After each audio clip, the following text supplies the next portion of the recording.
Okay guys, so let's talk about some big news that came from the Sony panel when it relates to Spider-Man Far From Home. Specifically, that Spidey doesn't want to be Spidey anymore.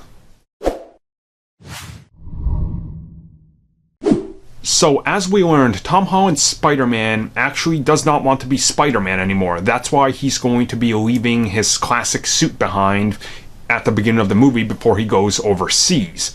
So things are rather changing for Peter, and obviously with him not wanting to be Spider-Man anymore and do that, a lot of people are starting to flip out and try to really figure out what is happening here. So honestly, here's how I see it. Within 3 years of being Spider-Man, he's flown overseas and he's like fought in this giant battle amongst the Avengers, right? As he was fresh. Then he had his own personal problems where people almost died because he was Spider-Man. You know, he ruined some lives, certainly for some of his friends and stuff in school, like Michelle.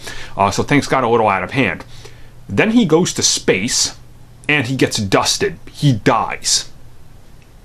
We don't know how he's back in Avengers 4, but I'm assuming whatever happens, he's going to be rather scarred. And as we learned previously, Far From Home was going to pick up just moments, 4 to 5 minutes after Avengers 4 ends, or Avengers Endgame ends. So you have to understand that his mentality and everything he's been through as a 16, 17-year-old is completely different than an adult. He's probably afraid to be Spider-Man because every time he puts the suit on, those around him seem to get hurt and he seems to get hurt. So I understand the storyline standpoint and how they're coming at it.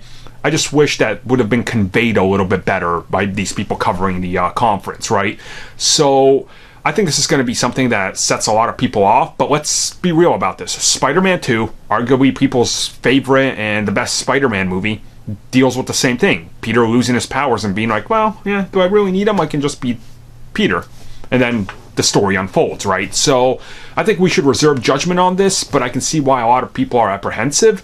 And it is something that's like very weird. It's like, oh, it's only the second Spider-Man movie. Yeah, but he's had so many other appearances that it's like the 5th movie. So, yeah.